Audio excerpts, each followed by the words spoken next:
So, all right. So, welcome everybody. I'm Michael Naylor. I'm the director of the Enneagram Center for Transformation and Well-Being, and I'm here with a dear friend, Reverend Nhien, who's going to uh, tell us about her journey along the way as a Type 3, and of course, I'll interject Type 4 melancholy stories just to keep a balance between too much positivity and more grieving. Uh, but I've been doing these interviews for a number of years and just find that some of the most valuable teachings about the type come through them, and there are things that you really can't get in a book. So it's just always a beautiful opportunity for me to just learn and navigate type. So thanks for being with us today, and would love for you to share about what you're up to these days, and then maybe when you're ready to start talking about how you learned about the Enneagram and the path through the labyrinth back to your soul, all of that good stuff. So, anyway, great to have you here, Nian. Yeah, so great to be here, Michael. Oh my goodness. Okay, so I start with like kind of this moment of my life and what I'm doing today. Um, Mm-hmm. I am a former Stanford law attorney slash mediator who got this very irrational call to ministry. So from San Francisco law practice to the Midwest. I'm now based in Kansas City, Missouri, which is referred to, for those who are listening abroad, the heart of America.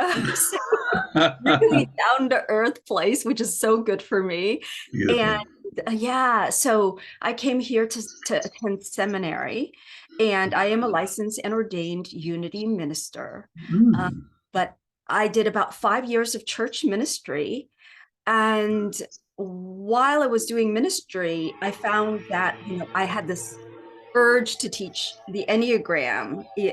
And I was teaching the Enneagram, and it started to become the biggest part of my ministry. And I would say the biggest, deepest, most transformational part of it. Mm. So I reached a point where um, it became clear that what was mine to do was to leave church ministry. So I founded Evolving Enneagram in September 2019. So I had already been teaching and leading contemplative Enneagram groups for years, but that moment was a really huge moment for me because I had never worked for myself before.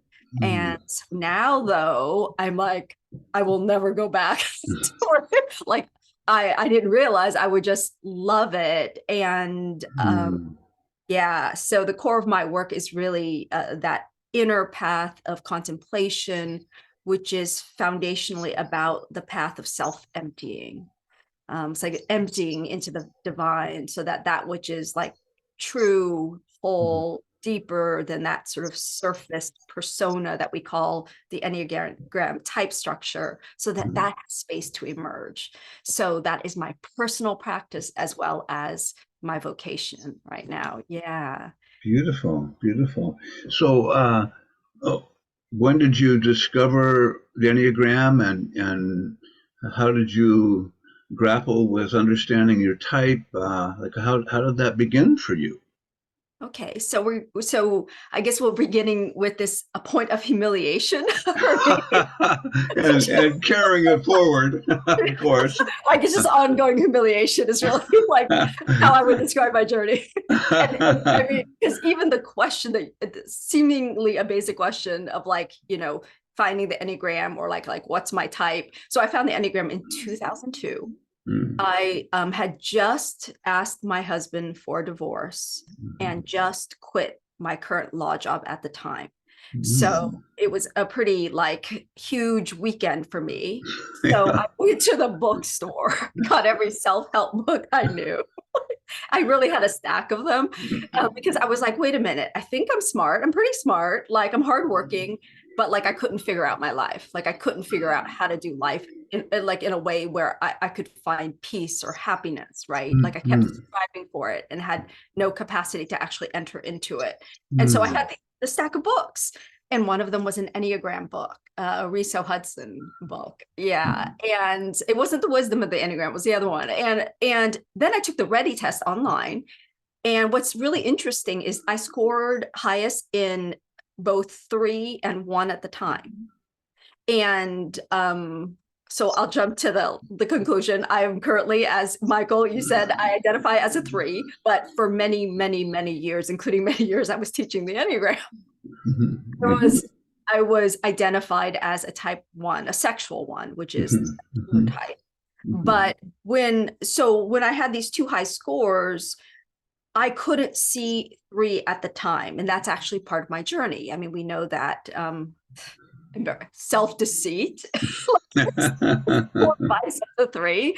And but also at the time, like the descriptions of 3 that I saw both in that book and in other places felt so, I don't want to say I'm talking to a white male, but very white male. Like there was a stereotype around 3s that over the years I've come to experience a greater nuance and depth in 3ness. But when I first read it, I was like the level of sort of American achievement that was described in the 3, I did not resonate with.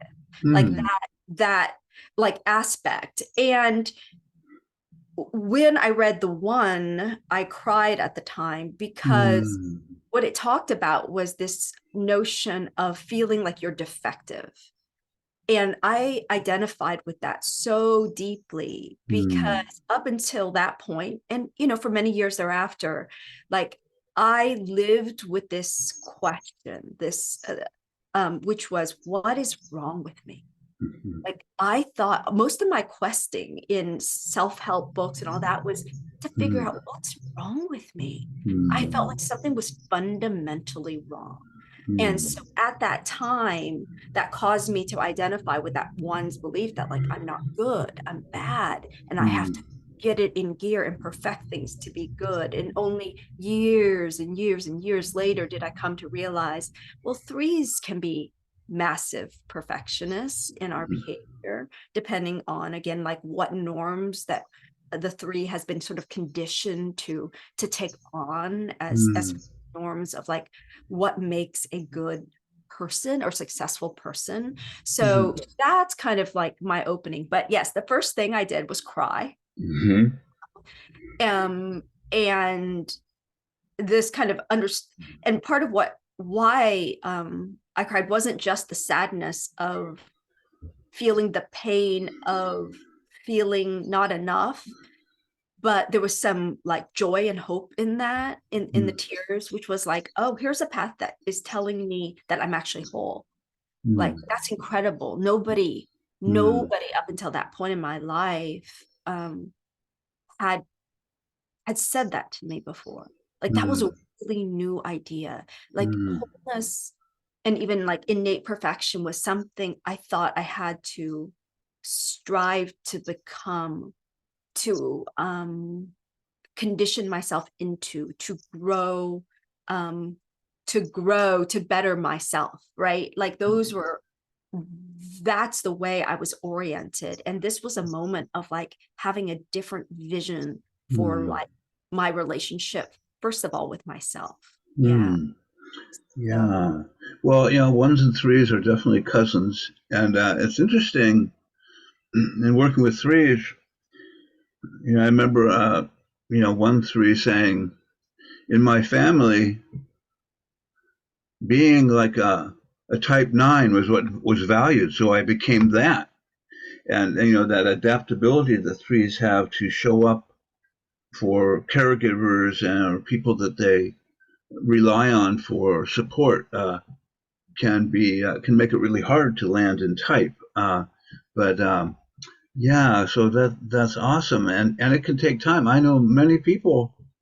One of my dearest friends who recognized after 20 years that he wasn't a 5, that he's a 9, and so it can be elusive. But so what did that? Sounds like you were inspired with hope, a possibility, a sense that there was something innate good and different than the kind of personality horror of I'm not good or what's wrong with me. Uh, so 100%. so how did you proceed with that? Like what how did you start working with it, and how did it come into your life? Like what do you recall? Yes. Well, okay. I'm glad I brought up both the three and the one because, and there's an interrelatedness, fortunately, with the, Hmm. I don't believe like, I mean, I believe it matters to like land on your correct type, but there was something about, I would say that the one might have been, I'd call it the top layer of the Hmm. persona. Yeah. And in that, okay, so let's talk about how like I worked on that. The first thing I did was literally, there was this description about the need to be right. And I realized in that moment when I read the description, I was like, I have believed that I was right for the first 30 years of my life. Like, I was, so I called up my ex-husband, apologized. It was like, I was like, oh my God. No wonder I was so hard to live with, but I was right, like it was just so there was something unreachable inside of me Mm, with the shield of perfection mm, outside, mhm, and the compassion that told me that I needed to always think I was right, believe I was right, have that stance, because it would be fatal inside of me yeah, if it were to be otherwise. It would be so profoundly unacceptable yeah, that like my system could not tolerate that. yeah. And it was the beginning, again, claiming my wholeness, even entertaining that idea and Mm, allowing for, wow, I can be wrong without being fundamentally wrong. mm, I can make mistakes without being a mistake. Were yeah. these like healing salves that supported me and going, oh, okay, so that gave my system permission, Mm, honor where I had made mistakes, yeah. where I had fallen short, and to not destroy myself while I was doing it. And so that was the beginning of my journey. But I have to say that was before my spiritual awakening.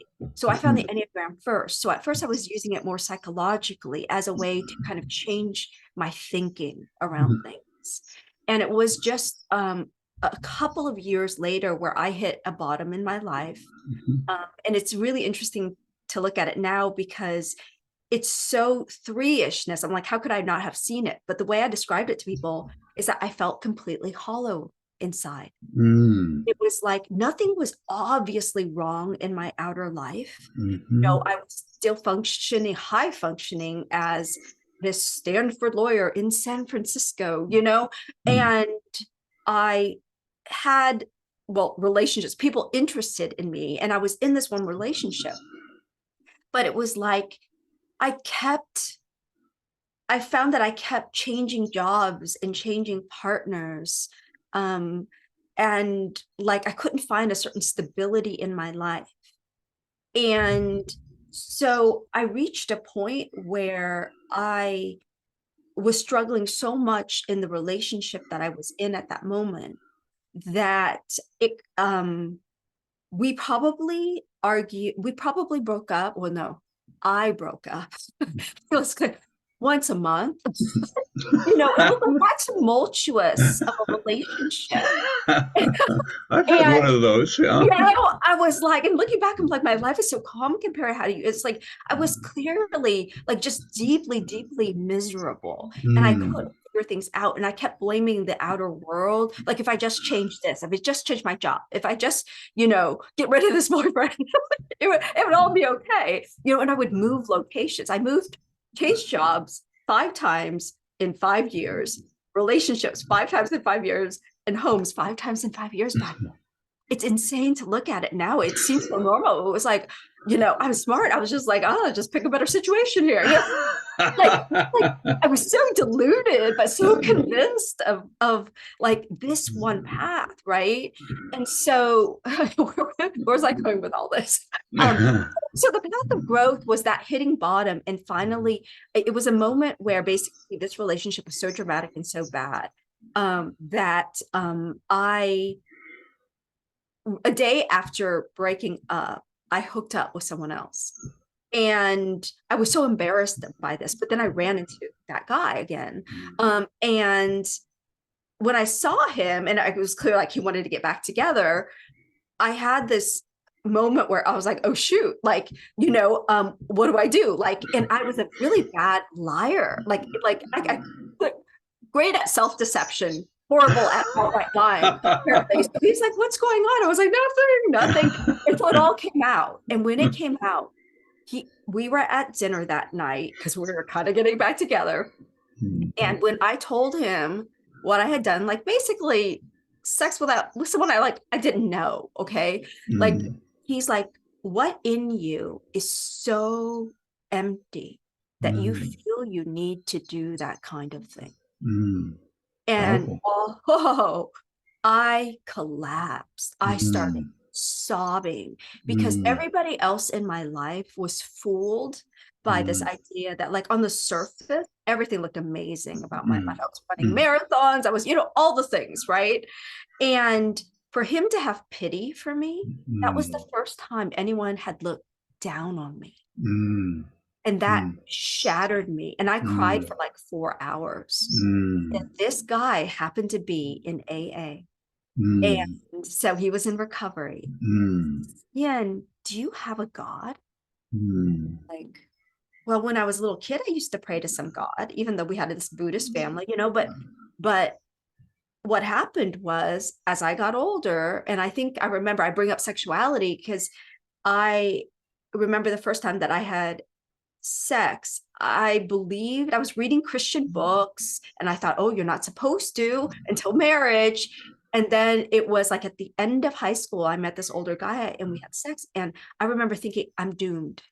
It's all down, like it's all gone from here. Like the shame. And so I just spiraled in that way and thought like I was completely lost. And so I felt like I wasn't worthy of this thing called God anymore. But this opening and this guy's compassion, my ex's compassion for me in that moment, and his tenderness enabled me to realize that I needed help and that there was a possibility that my problem, this hole inside of me was a God-sized hole, that it could not be filled by anything outside of itself. That was the beginning of my awakening. Wow, what a blessing.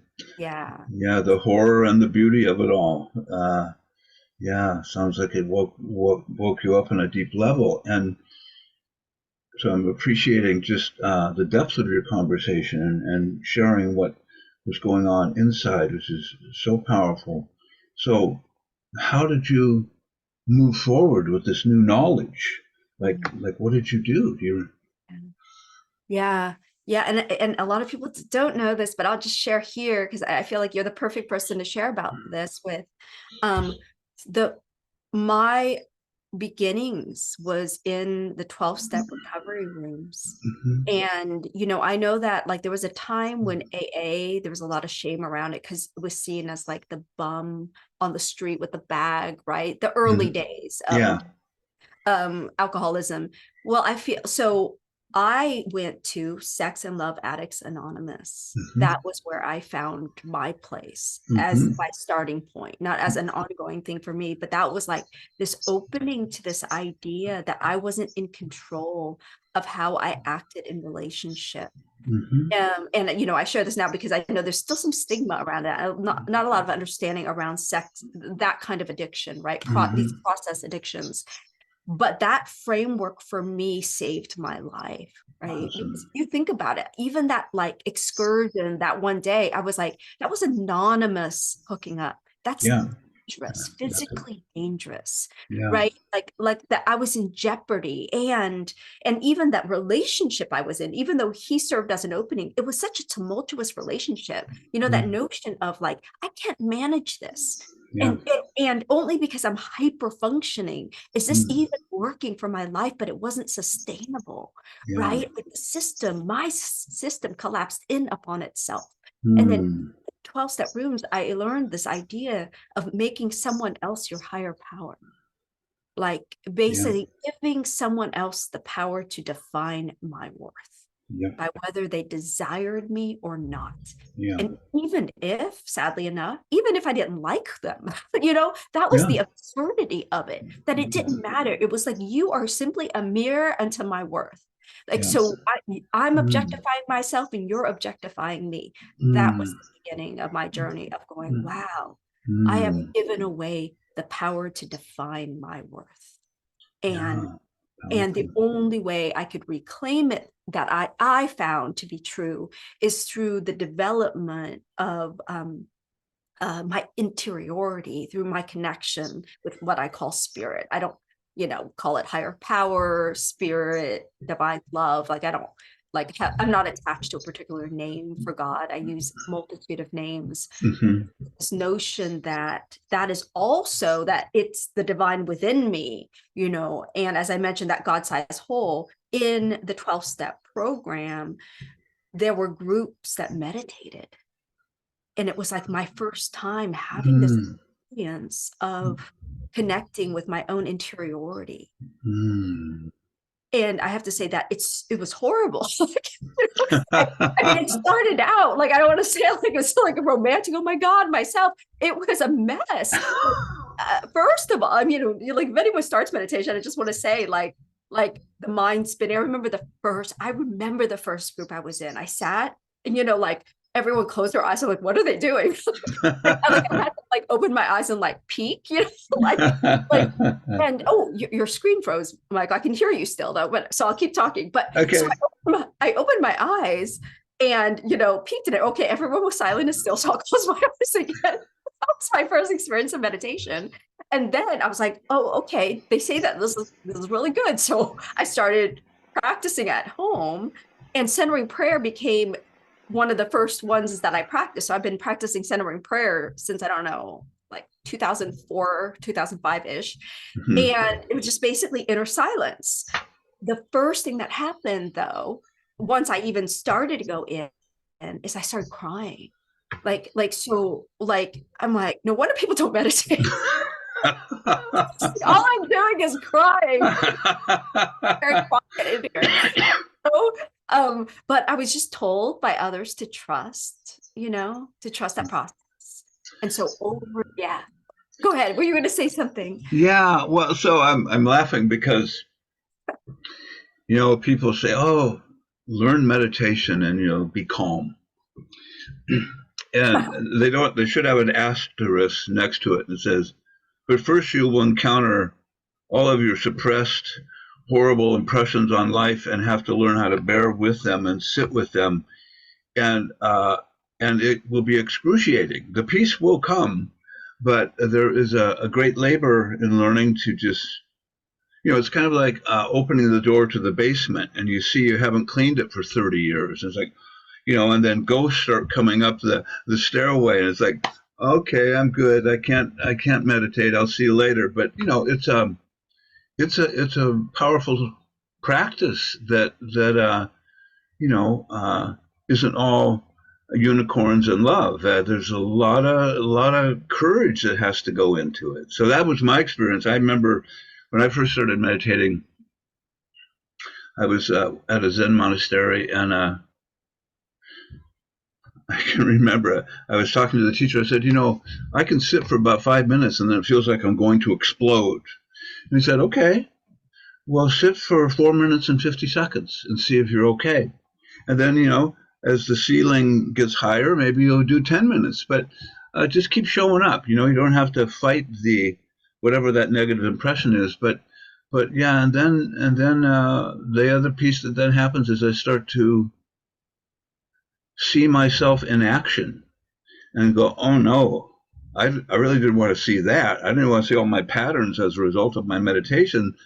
This is a bad movie I'm in, but it's all part of learning to develop compassion. So yeah, I had the same kind of challenge myself. Beautiful. Yeah, what a great story. Absolutely. And when you describe the basement, like of all the things that like the yucky things like we stored in the basement, it the thought that I had was, and not only that. like as I walked down the stairwell into the basement, I was conscious of having never had an experience of seeing that basement clean. It's not like there was like a distant memory of like how it was when I was all filled with light and it was beautiful. It was like this sense that it had always been dark down there, so I Mm. shouldn't go down there. Like it really explained, and your story helped me to even remember, if you drop down and you hit this scathing inner critic that's like constantly saying, what is wrong with you? Yeah. Do that better? Can't you? I mean, I thought I was fat all of my life. I was a chubby kid. And it was just like, did you really eat that? Like, God, you have no willpower. Like, why don't you do this better? And that was the first thing. If I go down, it's Yeah. like these demons, right? Sitting in my basement. And I did it. And so naturally, it's almost like you go down and you bounce back, Yep. and the bouncing back up is the addiction. The bouncing back up was like, no wonder I turned to, and I was never drawn to the bad guys. I was always drawn to people who positively like affirmed me. So there was Mm. like great, like it's as if it offset my inner mirror. Mm-hmm. Right. I didn't know you're supposed to clean your inner mirror rather than go look for another one. No, there's nobody told me, you know? And Yeah. that's the beginning of what that was. It was sort of like, can I see myself? Like, am I willing to? And I was like, but, and I even asked someone in the 12-step program, I was like, but what if I don't like myself? You know? And I remember she was just so sweet. She's just, don't worry, honey. She's just like, most of us, have that worry, but I trust you, like, okay, but what the one who's not likable? Like all of you might be likable or lovable, but like, are you sure? I like how to get reassurance that like, and then if I was willing to stay long enough over time, I had one meditation I'll never forget. The first one where I went beneath the layer of that darkness, that Mm. muck and my anger and my shame. And it Mm. was like this experience of light. Mm. This, Mm. there I am. There. Mm-hmm. Mm-hmm. That was the beginning of like, oh, okay, there's something better here. Yeah. That's all it's I don't know, but it was like, oh, like, and that was my first felt belief, because Mm. remember, I wasn't spiritual before. Like, it was an actual experience of wholeness, of Mm. Mm-hmm.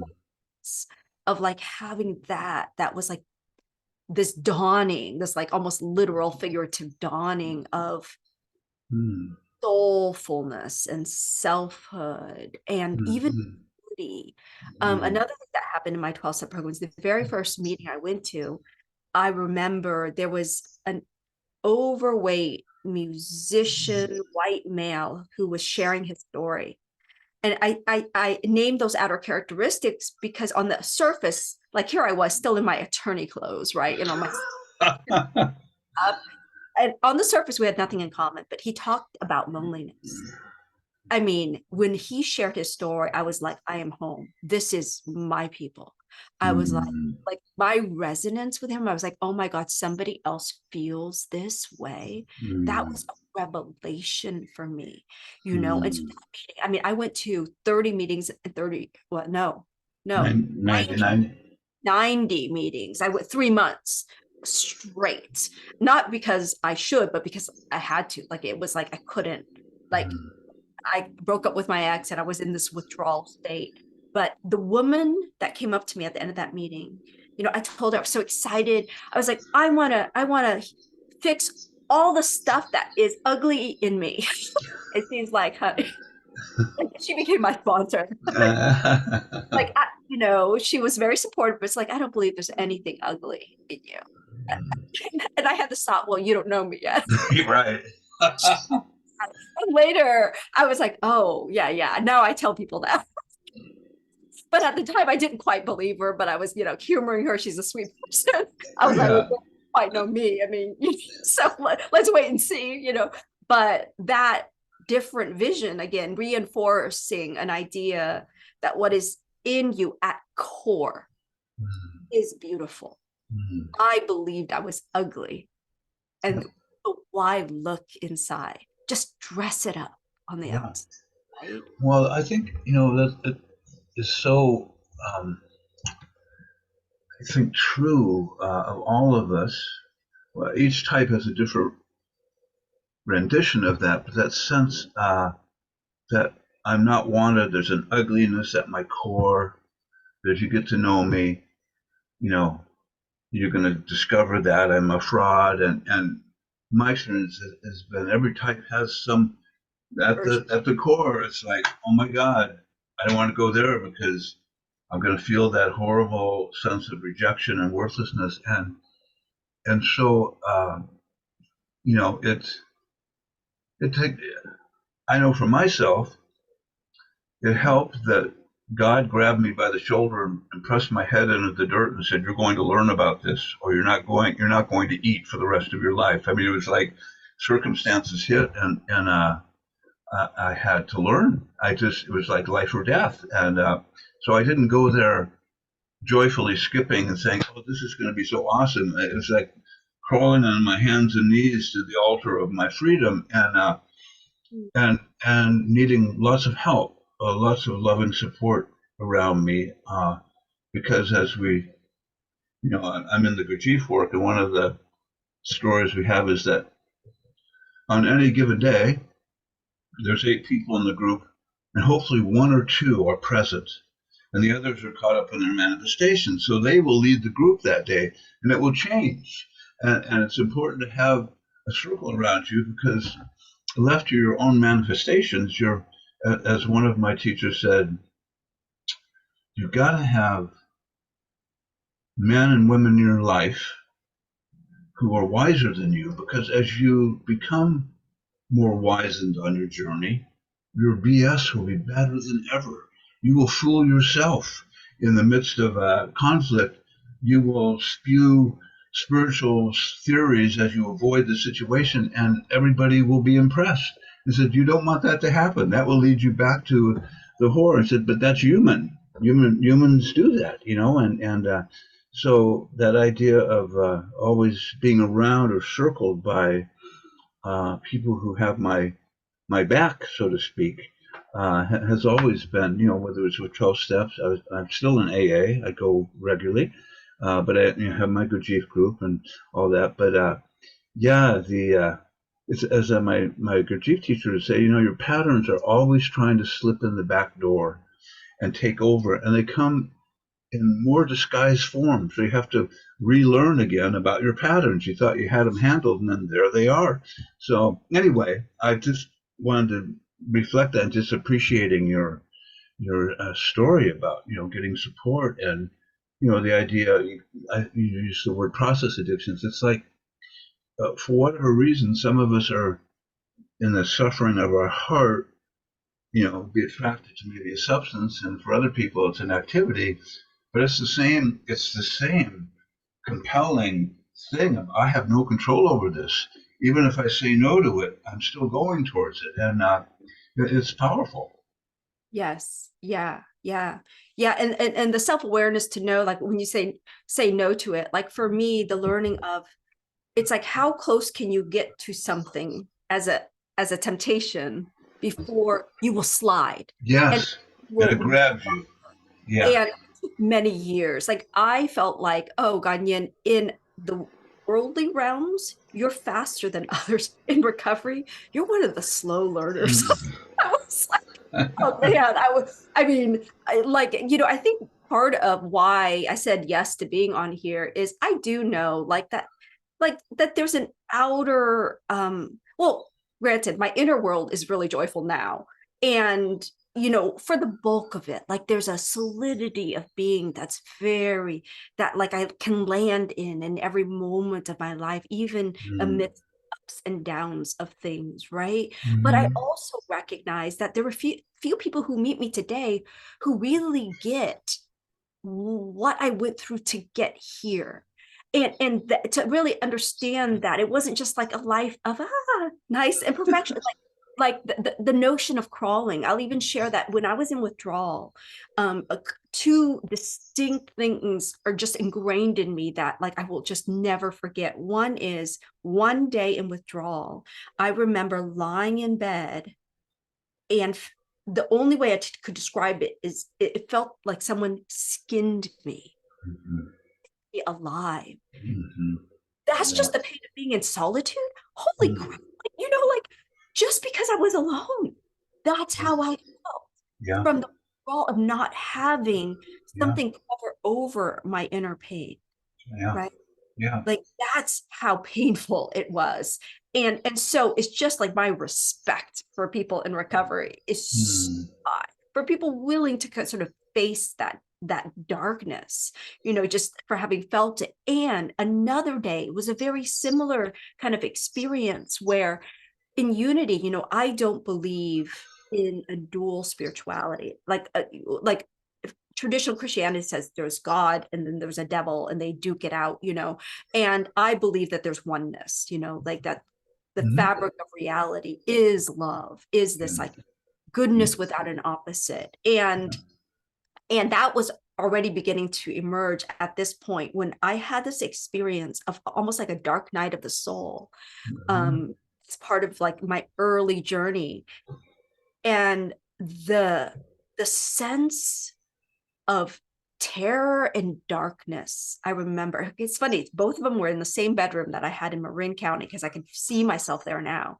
I was like, Mm. that's why people invented the devil. I Mm. had this moment, was like, because it felt Mm.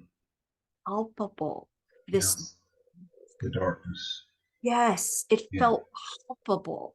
And Yeah. I'm like, now I get why demons were like Mm. conjured, their visual like descriptions or personifications of this inner experience of threat, of Yeah. that cannot fade. And so that I was like, keep going.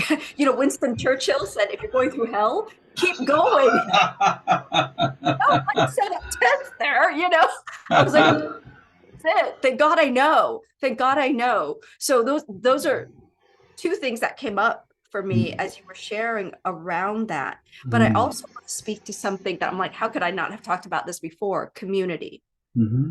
importance of community for accountability. And especially now, I'm a minister, right? And the old school ministers have this like on a pulpit from on high, I've reached this thing, and I am constantly, deliberately taking myself off if someone put me there. If they're like, oh, like, I'm like, okay, well, let me tell you about something else I did. because because that's not real. And if I buy into your illusion that that's where I belong, I I will suffer, Yeah. right? And Right. so if anyone has this notion that I'm not human, like, right, that I'm some sort of like reach some stage of evolution, like it's like I have to remember to like Mm. ground myself in my very human reality of imperfection, on the journey, whether it's through sharing openly about that story or reminding myself, and or stepping back to like let someone else have their empowerment or strength, so all those things. But community for me is there are some folks close to me who know my whole story, and they Mm-hmm. are in my evolving Enneagram community today, and they also Mm-hmm. background, and for me they are my saving grace. Like they are people who will call me out if they see something that like doesn't feel like in integrity, you know Mm-hmm. and but I think that maybe it's the three-ish lens that it's like I can already preemptively call myself out because I'm even just thinking about how they might see it.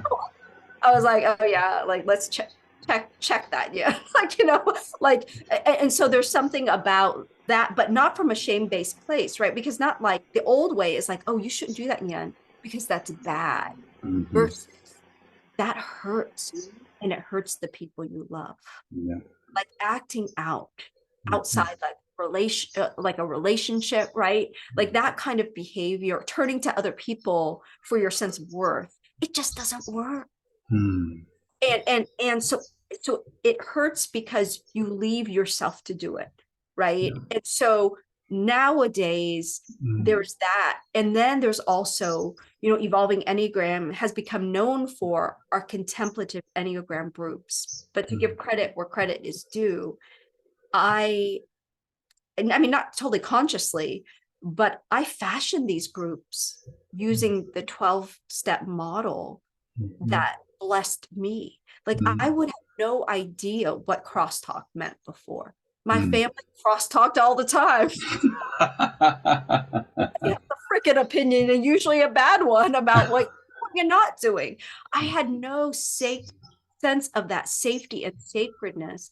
And so if Mm, this was gifted to me, so like our groups are fashioned around confidentiality, no crosstalk. I don't even give advice in the mm, groups. mm, So it's not like, again, person from on high. It's a group of mm.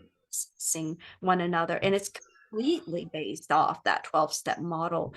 Blessed me when in those rooms, I was like, okay, there's accountability here, because I say this and I'm going to come back tomorrow.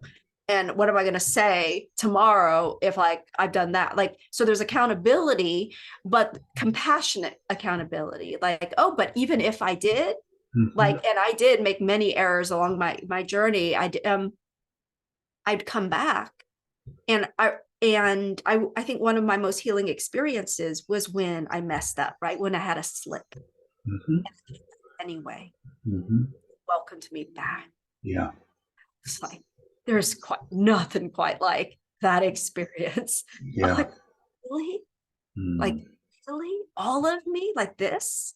yeah, Gonna shun me and shame me, Like mm, that. I was like, this is what I want to give people.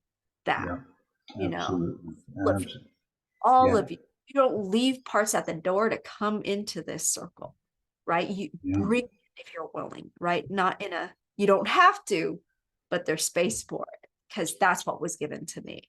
Yeah. yeah. Well, it's like one of my mentors said, I'm just waiting to discover my next great mistake. I know there's something I'm missing. I go, yeah, but every 3 years, that happens for me. And then another friend said, if you haven't apologized this week, Michael, you're not paying attention. And I was like, yeah, that's true too. So that whole, I think, one of the things that we talk about in the Gurdjieff work and other traditions is that as your heart opens and as you grow, it opens the door for healing deeper and more unseen suffering that maybe you didn't have the strength to encounter. And I see this a lot in recovery. Men will hit year 25 of recovery, they've worked a good program, and all of a sudden they're in a state of suffering and disease that they've never experienced before, and they get confused and they start to think they're doing something wrong, and they work their program even harder, but the emotional distress needs specific uh, eyes on it and support around it to move through it. And so I've noticed that one of the reasons I wrote the book on recovery was this idea of helping people to consider that, and Gurdjieff talked about this too, that the farther you go along, you're going to hit even more difficult things, but you'll have more tools to go through them. So, in which case, one of his stories was that in his later years, that all of a sudden he felt disconnected from being, and everything he had taught and everything that had matured in him disappeared. And he was like in a state of terrible suffering and was considering suicide at the time. But it's only to say he moves through it, but that these things happen. So, as my teacher would say, no matter how far you are along the journey, it's good to have other people with you because you never know what mystery of your soul is going to come forward. So that said, I wondered if you would say a little bit about, and you may want to respond to that, but about what you learned around. I hear the beautiful movement into resonating with your own heart and soul and not getting it mirrored in an audience that adored you or loved you, and that was kind of like the way that you had a, I would call it for myself, sort of a pseudo experience of my essence. Somebody's, cheering for me. And then that movement to feeling the fullness without having to do something out in the world. And that's certainly a place all the types struggle with. The threes, I've talked to threes who say they become externally super successful, and then all of a sudden they start to feel that hollowness, and they don't know what to do. And people are saying, "Oh, you're so awesome! You're so awesome!" And they're going, "It's like I'm embarrassed to even tell you that I just feel so empty. I could die." And Don Riso said, working with threes, sometimes they hit that point and they have a tremendous spiritual evolution where they kill themselves. It's so painful. So I know part of your story was in that, but what comes up for you in that? Not to scare me or anything, but no, no, okay. So so I mean that really resonates with me. Like, and I want to mention that I read various different chapters in your book over this past weekend, for friends of mine as well as for my own. And you reminded me of the description of the three who was like the spokesperson, like, and it was like had everybody fooled, kind of, including self, apparently, right? That I was like, when I mentioned in my positive review of your book, I was like, because I felt called out. Like I felt Mm, like, I mean, I mean, not in my present life, but like that could happen to me. I could see that happening. mhm, I am that skilled at hearing the language and lingo of whatever world I'm in, right? And of even adopting it for myself. And that's the trick of like believing it myself. mhm, For me, your book was a good sort of wake up call to be mm, alert to that. And I want to share that part of my practice to offset that mm, is, is sure being realistic. If I have a quote productive day, I generally feel good, right? That's a very three-ish thing to say and mhm, be like. mhm, But that's not how I practice gauging my day, meaning there is an intentional practice I have of actually caring that I'm happy. Like, and here's the difference. It's like long ago, a friend and I went on a hike and we turned a corner. He's like, "Stop, Nhien, look." And I was like, this beautiful scene in Marin County, California. I was like, oh, I was trying to get up the hill, right? Like, how cliche is that? Like, how embarrassing stereotypically three is that, but that's what I mean. That like the practice of enjoying the journey mm, be that comes from a place of it life. I used to believe that I had to earn life, like, and it's the sense of deserving joy, mm, deserving happiness, so that when I go to an event, even like movies, that it's not just all for my freaking self-growth improvement, but mhm. it's like for ridiculous, spontaneous, reckless joy. And like it's like that. It's like Yeah. just for its own sake, like an increasing practice of it for its own sake. And Mm, I don't think I could be there, but for the devoted practice of meditation, which for me is 2 20-minute sits a day.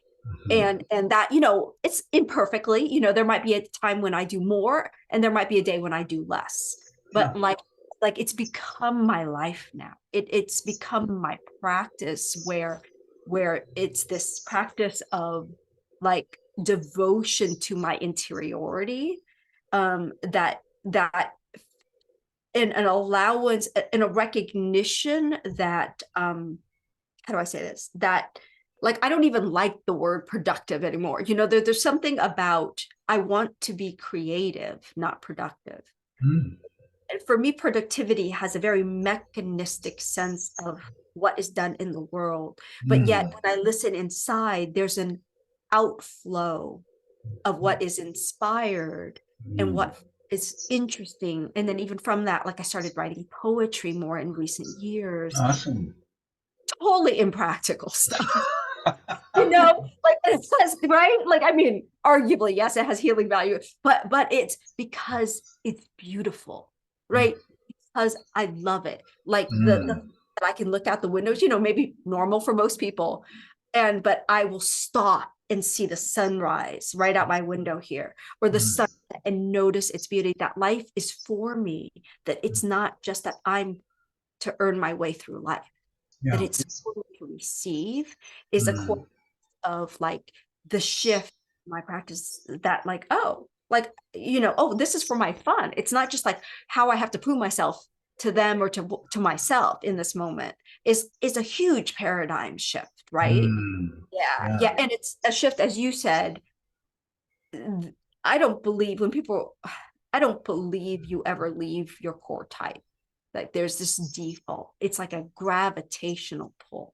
Mm, And so without a practice that offsets that muscle, mm, ongoing practice, like I will default. It doesn't matter how many years into the path, like the default is to go there, right? yeah. In said craftier and craftier ways.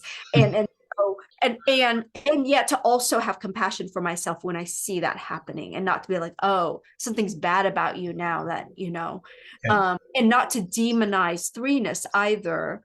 Again, I'm absolutely. talking a lot right now, but I feel like it's like what's tricky for me is the recognition that the path I want is the wholeness of the Enneagram, right? Which is the capacity to show up authentically, no matter what points that exhibits on this sort of map of me. Um, Mhm. but but I think that some people, like when they start, they're like, oh, well, anything that looks three-ish is going to be bad, right? Like you can't, like, as opposed to, no, it's just about, like, if that's the expression of you, that's what's true, right? Like, so it that doesn't mean you stop. It doesn't mean you go completely in the reverse and do, it's like a force, like, oh my God, like I'm not going to be creative and artistic now because that's so forced, like it's kind of ridiculous. But more recognizing there's freedom and spaciousness within the being to choose something, even if it goes against the current self-concept, like to choose to show up in a way that's like, oh, myself says right now that, oh, I'm a giving person, but this thing that feels like what I'm wanting isn't. It would have been forbidden back then. Mm, Now it's like there's space to even know that I want it, yeah, beautiful, you know? Yeah. And beautiful. then and feelings as well, to like to feel it. Being Mm, working for myself, I think on the outside, people are like, oh yeah, she's so busy. I'm like, when I actually try to book things with other people, I'm like, I'm not as nearly as busy. I'm not actually that busy. I mm, create a lot, mhm, but but I spend a few hours in the morning sitting around, like kind of mhm. huddling around and deciding what I'm called to. Like if I came home from a very important like family event, we have a crisis happening right now, and I flew to California this weekend. And, I think the old me comes back after a weekend of being away and being unproductive and like is going to gun it on Monday, right? Yeah. Right. Mhm, Instead, I canceled all my daytime commitments on Monday. So mm, be with my feelings around, because family brings up a lot of old stuff. And I'm like, oh, there's space for healing. There's some love and healing happening right now. I want to mm. for it. That's So awesome. that I did nothing work wise for the entire day, Mm, and that to me is like, I'm because that's life, yeah, like, yeah. Well, you point to such a powerful growth edge for threes, this idea of actually taking time, 20 minutes twice a day for being with my interior, where there's no product being created. There's just a spacious awareness and mindfulness and noticing, head and heart and where they all go, and sometimes they're relaxed and still.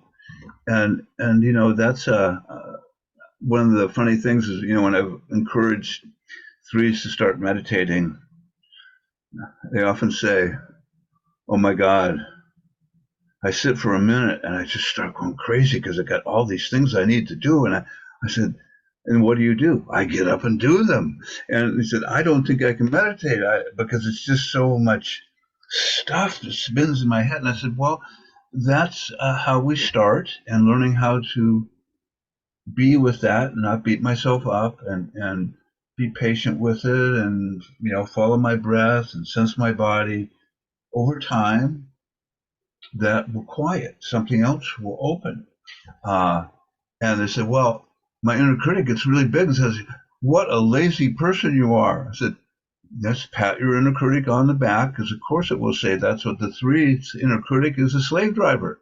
So you get to notice your slave driver and take a breath and trust the moment.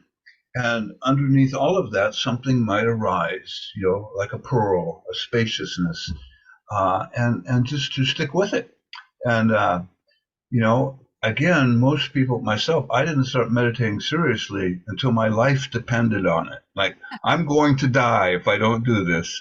Uh, and so, it's not an easy thing, I think, for a lot of people to begin, because I always often say the personality structure is set up to get you to move in the opposite direction of meditation. So don't expect your inner critic to be cheered up by it. But so anyway, that's just a three story. So I'm wondering if you have any uh, words of encouragement to other threes who are listening in, and anything you would want to impart around your journey. You've already given just tons, so you've done a beautiful job. Thank you. No, your story reminded me that there was one other piece that was important in my journey. We talked about self-mirroring. I'm like, duh, I almost forgot. Early on, a therapist told me to literally look in a mirror and say, "I love you, Nhien, Mm. unconditionally," 7 times. And Mm. when you're like a corporate attorney, like this is like a weird woo-woo thing to kind of, I didn't do it for like 3 months. And then I finally did. And it was like amazing. And I say that now because sometimes I think in threeness as well, there's the illusion, because again, the three kind of gets a bad rap sometimes in our society because it's so visible and shiny, and people think you think you're so awesome, but it's the opposite is true, right? Yeah. Which is, no, that's why you go out rather than in, because in is not awesome. And so that mirror exercise Mm. reads out. I actually work with quite a few threes, and like has been this healing thing of, it's almost like the nine that says, you looking in the mirror and saying you matter. Like it's not the nine, and some threes use the term "I am beloved." Mm-hmm. That has been supportive, and I found that that can be a portal into the next Mm. of like that I'm worth it, Mm. that there's like this space and time to be, and to have meditation not be a something else I have to do, Mm-hmm. a 5 minutes. If love was fully present here, would you sit down for it? Mm-hmm. Would you sit down to be in the presence of that? Right. Mm. And so Mm. again, not make it more work, but Yeah, another work task to check off. Yeah, right. And yeah. so that's been a good entry point, Beautiful, beautiful. threes. Yeah. Yeah. Mm. Um, Mm. and that's also where community can be helpful, because if then they're now also bonded with other people who meditate groups, we actually do 20 minutes of silence in a group Mm. every Awesome. eat. Like it's sort of like, for some people it's the only time they do it, you know kind of Yeah, starts you off right. yeah. And so that relationality of all the heart types can be supported by having a Mm. group. That I've had threes hire me for one-on-one work and literally take 10 to 20 minutes of that time that they're paying me, and we sit in silence together. Mm. Mm. That support. So yeah, Beautiful. there are like ways into Yeah, that sheer that aloneness, which is too terrifying at first. yeah. Yeah, yeah. Well, can anybody come to these meditations, or they have to be signed up? I mean, how would they get to you? Yeah, so actually just as of 2023, we opened it up so that all the groups are on a pay what you can basis, Mm-hmm. just to make it more accessible. I mean, I'm not a church, I'm an LLC, so but this is a big decision we made. And so there are 4 weekly groups now that meet for 90 minutes at a time, and we are now going on a quarterly basis. So we just closed for the first quarter of 2020, Mm. but April will be the next opening. Mm. And do recommend that you know your Enneagram type.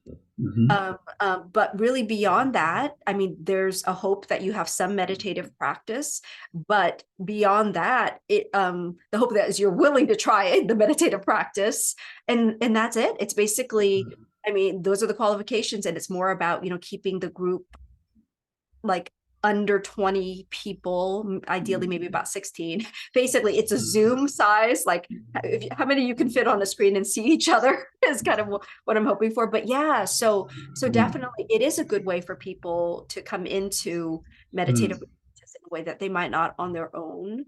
Yeah. Um, yeah, yeah. And we do a little bit of, sometimes it's an Enneagram teaching, but a small one just to kind of invite reflection, or it's Mm-hmm. to practices teaching, where we're teaching a mode of another form of meditation, even like, and we open with that. So, Mm-hmm. so Mm-hmm. yeah, yeah, Okay. yeah. Awesome. Have other teachers, other Enneagram teachers like you as well in the group. So from around the.